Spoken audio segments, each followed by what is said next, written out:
Just as God in the Bible designs and creates animals and plants and humans according to his wishes, now we are learning how to design and create life. Yuval Harari thinks big for a living. Not so long ago, he was an obscure history professor, but his 2014 book, Sapiens, changed all that. He explored the past, cramming 150,000 years of human history into 400 pages. Authority will shift. Transforming himself into a literary phenomenon. Ladies and gentlemen, please welcome once again Yuval Noah Harari. Name dropped by the likes of Mark Zuckerberg, Bill Gates, and Barack Obama. The other book that I really enjoyed, a book by an Israeli author, Yuval Harari. His follow-up book, Homo Deus, tackled the future, elevating Harari to a sort of digital visionary. Now he's back with his take on the present day. His new book, 21 Lessons for the 21st Century, explores the influence of algorithms on our everyday lives, how artificial intelligence will affect and maybe even replace us. Don't have any answer in the Bible what to do when humans are no longer useful to the economy. You need completely new ideologies, completely new religions, and they are likely to emerge from Silicon Valley or from Bangalore and not from the Middle East. And they are likely to give people visions based on technology. Everything that the old religions promised, happiness and justice and even eternal life, but here on earth with the help of technology, and not after death, with the help of some supernatural being. What are humans for? As far as we know, for nothing. I mean, there is no great cosmic drama, some great cosmic plan that we have a role to play in it. And we just need to discover what our role is and then play it to the best of our ability. This has been the story of all religions and ideologies and so forth, but as a scientist, the best I can say, this is not true. There is no universal drama with a role in it for Homo sapiens. If you repeat a lie often enough, people will think it's the truth, and the bigger the lie, the better. Because people won't even think that, something so big can be a lie. And I think that fake news have been with us for thousands of years. Just think of the Bible. But there is a concern. One option that some people talk about is that only a catastrophe can shake humankind and open the path to a real system of global governance. And they say that we can't do it before the catastrophe, but we need to start laying the foundations so that when the disasters strike, we can react quickly. But people will just not have the motivation to do such a thing before the disaster strikes. So the next step is we turn our gaze inwards and we say, okay, gaining control of the world outside us did not really make us satisfied. Let's now try to gain control of the world inside us. This is the really big project of science and technology and industry in the 21st century will be to try and gain control of the world inside us, to learn how to engineer and produce bodies and brains and minds. These are likely to be the main products of the 21st century economy. When people think about the future, very often they think in terms, I want to gain control of my body and of my brain. And I think that's very dangerous. We have all this still myth of free will, that everything we choose is of our own free will. And this is a myth that served us well for a couple of centuries, but now it's becoming dangerous. We are probably one of the last generations of Homo sapiens, because in the coming generations, we will learn how to engineer bodies and brains and minds. Now, how exactly will the future masters of the planet look like? This will be decided by the people who own the data. Now, why is data so important? It's important because we've reached the point when we can hack not just computers, we can hack human beings and other organisms. Now, what do you need in order to hack a human being, you need two things. You need a lot of computing power, and you need a lot of data, especially biometric data. But control of data might enable human elites to do something even more radical than just build digital dictatorships. By hacking organisms, elites may gain the power to re-engineer the future of life itself. Because once you can hack something, you can usually also engineer it. All of life, for 4 billion years, dinosaurs, amoebas, tomatoes, humans, all of life was subject to the laws of natural selection and to the laws of organic biochemistry. But this is now about to change. Science is replacing evolution by natural selection with evolution by intelligent design. Not the intelligent design of some god above the clouds, but our intelligent design and the intelligent design of our clouds, the IBM cloud, the Microsoft cloud. These are the new driving forces of evolution.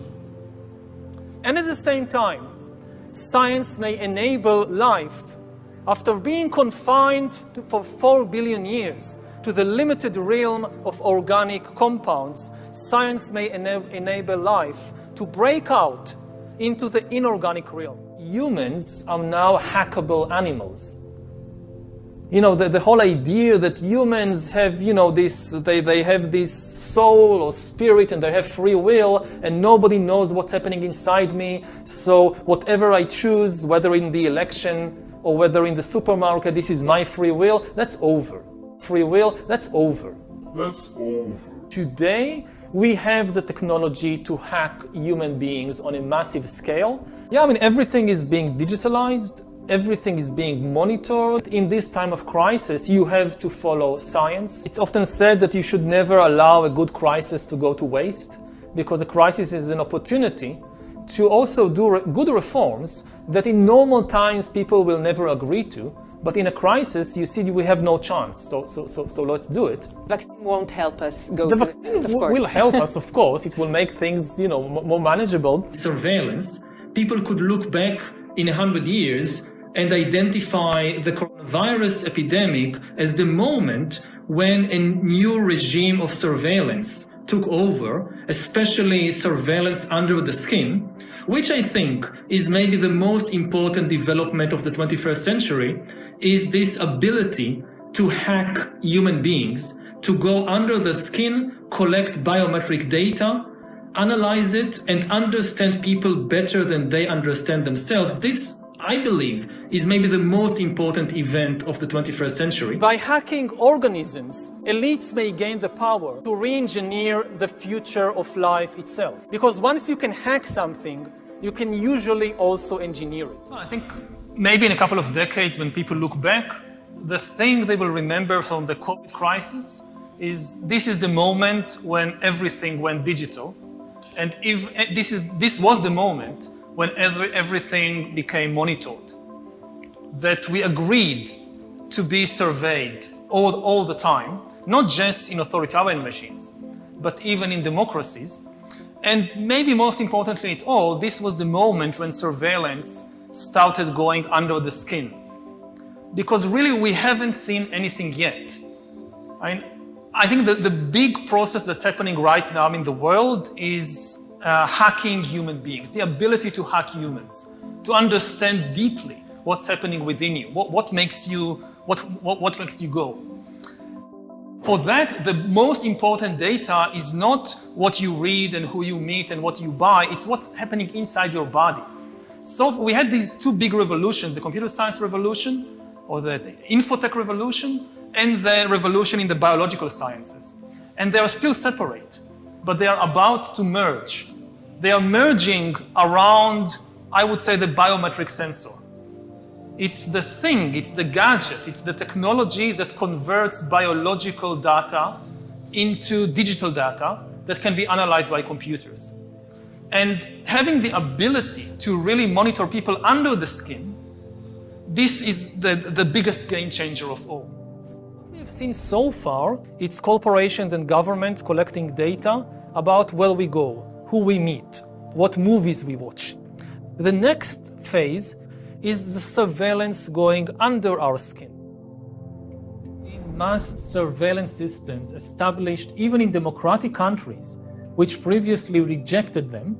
And we also see a change in the nature of surveillance. Previously, surveillance was mainly above the skin. Now it's going under the skin. Governments want to know not just where we go or who we meet. Above all, they want to know what is happening under our skin. What's our body temperature? What's our blood pressure? What is our medical condition? Now humans are developing even bigger powers than ever before. We are really acquiring divine powers of creation and destruction. We are really upgrading humans into gods. We are acquiring, for instance, the power to re-engineer life. All this story about Jesus rising from the dead and being the Son of God, this is fake news. That in recent years, we saw populist politicians undermining deliberately the trust that people have in important institutions like universities, like respectable media outlets. These populist politicians told people that, say, scientists are this small elite disconnected from the real people. We shouldn't believe them. And you had all these conspiracy theories that climate change is just a hoax, it's not real, and that the earth is actually flat, and that vaccinations are bad for you, and this spread. But I don't think it's too late. Especially in an emergency, people can change their views very fast, and they can discover hidden reservoirs of trust. You look in this crisis, who do people trust? They trust scientists above everything else. In all countries. In Israel, they closed down the synagogues. In Iran, they closed the mosques. Churches all over the world are telling people don't come to church. The Pope is doing all these ceremonies on Zoom or YouTube. And why do they do all this? Because the scientists recommended it. Even the religious leaders have trust in the scientists. The easiest people to manipulate are the people who believe in free will, because you manipulate them and they don't even suspect, because, hey, I chose it because this is my free will. We need some kind of global loyalty and global identity. Earth will be populated or even dominated by entities that are not organic, that they don't breathe, they don't have emotions. Like the potential of AI is much, much bigger than any historical revolution. It's really a biological revolution. And now if you give the tools to start changing or overcoming biology, just, think about sex life. Mm-hmm. Almost every religion and every ideology wanted to really change human sexuality or limit it, but they couldn't. You had vows of chastity in the church, and how many people actually lived up to the vows of chastity? Now think, if you can really start messing with human biology, what will be the result of these sexual fantasies of different religions and ideologies? Then the big political and economic question of the 21st century will be, what do we need humans for? Or at least, what do we need so many humans for? Do you have an answer in the book? At present, the best guess we have is keep them happy with drugs and computer games. Good evening, Mr. Harari. Thank you so much for sharing your thoughts with us tonight. My question indeed is a bit more personal. You've called yourself a prophet tonight, or you use the word. I repeatedly denied that. How you feel being so influential? I mean, it has happened probably in the last few years, no? Yeah, just again. I mean, I'm interested in you have power somehow to convince leaders. How you yourself? So I now have a team that is helping me deal with that. It's impossible to deal with such a thing just one person. So people see me and they think I'm doing everything. I actually do very little.